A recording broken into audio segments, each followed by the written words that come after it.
Bonjour à tous, Agnès nous a envoyé une vidéo de son drive, elle souhaite plus de régularité sur ses mises en jeu, on va l'aider à atteindre cet objectif.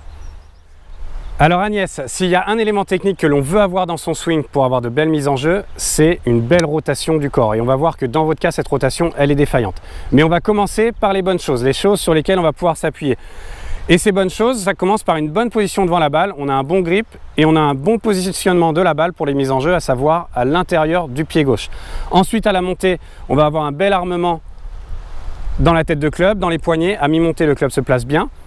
À la descente, on va revenir avec un léger retard dans la tête de club, ce qui est encore une fois un bon signe, un signe d'une bonne utilisation du club. Et on va avoir une belle extension au travers de la balle. Cette extension, elle n'est pas parfaite, on sent qu'elle va un petit peu vers la gauche, mais ça, c'est dû au manque de rotation.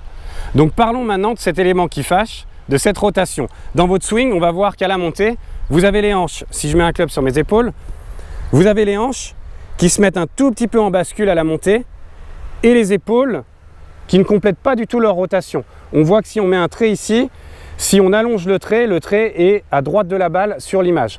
Or, dans un swing de professionnel, on va vraiment voir que ce trait se décale, tourne complètement et vient pointer à gauche de la balle sur l'image. Donc l'idée, ça va être de compléter cette rotation, vous donner une meilleure rotation à la montée pour améliorer vos mises en jeu. Alors Agnès, l'entraînement que je vais vous recommander pour obtenir cette belle rotation dans votre swing, bien la mettre en place, ça va être un entraînement qu'on va faire en deux étapes. La première étape, on va faire sans le club, ou tout du moins le club, on va le mettre sur les épaules. Un exercice à faire à la maison et à l'échauffement sur le parcours pour bien se concentrer en fait sur le corps, oublier un petit peu le club, on se concentre sur le corps et sur la rotation qu'on doit mettre en place. On va parler de la rotation des épaules et on va aussi parler de la rotation des hanches. Trop souvent, les amateurs se focalisent sur les épaules, mais on ne peut pas faire une belle rotation si on oublie le mouvement des hanches aussi. Donc on doit s'occuper des deux. Et là, pour faire simple, on va d'abord s'occuper des épaules. On va se mettre en position avec le club, les bras croisés devant, le club en face des épaules.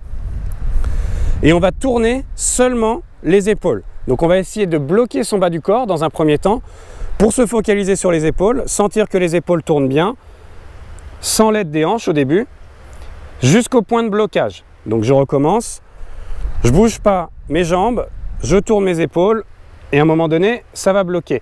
Et à partir de là, je vais compléter ma rotation en déverrouillant mes hanches, en reculant ma hanche droite, en amenant ma hanche gauche, pour sentir que je complète ma rotation et que j'amène mes épaules dans la position du professionnel dont on parlait tout à l'heure avec le club qui dépasse vraiment la balle. Donc je vous le refais une fois. D'abord les épaules, je sens que ça bloque et ensuite je complète grâce aux hanches. La première étape de l'entraînement, Agnès, ça va vous permettre de trouver votre rotation idéale. On a tous un corps différent, on a tous une souplesse différente, donc la rotation parfois d'un joueur à l'autre, elle peut être visuellement très différente. Là, avec cet exercice, vous allez trouver la bonne synchronisation, la bonne rotation des épaules pour vous et la bonne rotation des hanches, encore une fois, pour vous. Maintenant, la deuxième étape de l'entraînement, ça va être de réincorporer le club avec cette nouvelle rotation, apprendre à jouer avec cette nouvelle position en haut du swing. Donc je vais reprendre mon premier exercice.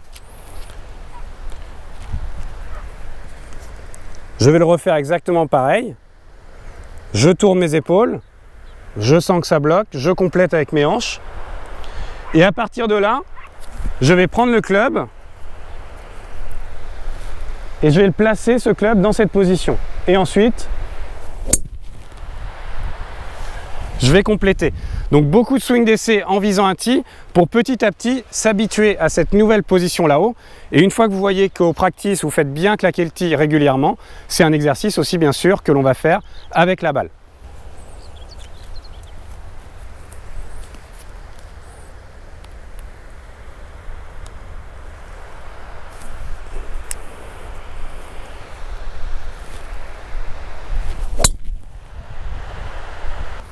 Pour résumer Agnès, une meilleure rotation, ça va vous permettre d'avoir un lancer plus vers la cible et non plus vers la gauche comme vous faisiez avant. Donc un meilleur chemin de club et plus de régularité pour vos drives. C'est ce que vous recherchez. Vous dites que vous avez pas mal de puissance et que ce n'était pas le problème, mais avec cette rotation, je pense que vous allez même avoir un gain aussi au niveau de la longueur. Donc vraiment plein de bénéfices pour votre driving. Bon entraînement.